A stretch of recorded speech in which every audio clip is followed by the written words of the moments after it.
দেখছেন বিস club biscuit presents প্রবাস কণ্ঠ প্রাইম নিউজ।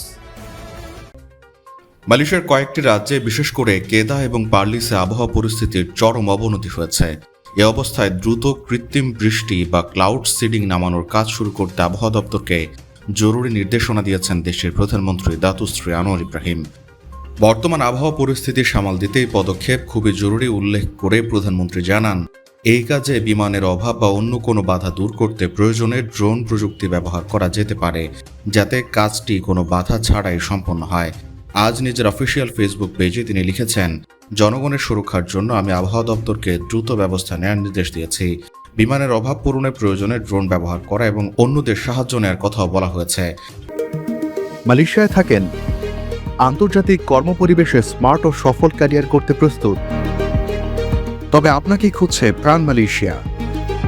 সমগ্র মালয়েশিয়া জুড়ে বিভিন্ন পদে আপনি হতে পারেন আমাদের পরবর্তী টিম মেম্বার। আপডেটেড সিভি সহ হোয়াটসঅ্যাপ করুন এই নম্বরে। এর আগে পরিবেশ মন্ত্রণালয়ের ঊর্ধ্বতন কর্মকর্তাদের সঙ্গে চলতি বছরের কাজ নিয়ে বৈঠক করেন আনোয়ার ইব্রাহিম। আবহাওয়ার পাশাপাশি জাপানে থাকা মালয়েশিয়ার 3টি হাতির ভালো মন্দের বিষয়েও আলোচনা করা হয়। এ বিষয়ে প্রধানমন্ত্রী বলেন, পরিবেশ মন্ত্রণালয় ও তাইপিং চিড়িয়াখানা কর্তৃপক্ষকে অবশ্যই হাতিগুলোর যত্নের বিষয়টি সবার আগে দেখতে হবে। সেই সঙ্গে সাধারণ মানুষকেও এ বিষয়ে সঠিক তথ্য জানাতে হবে।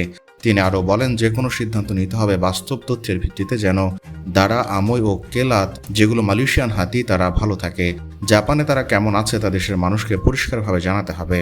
বৈঠক শেষে প্রধানমন্ত্রী সরকারি কাজে সততা ও স্বচ্ছতার কথা সবাইকে মনে করিয়ে দেন। তিনি বলেন, দুর্নীতি বা অনিয়ম কোনোভাবেই মেনে নেওয়া হবে না। একটি উন্নত, সমৃদ্ধ, টেকসই মালয়েশিয়া গড়তে হলে সঠিক নিয়মে কাজ করা এবং সততা বজায় রাখাই মূল ভিত্তি।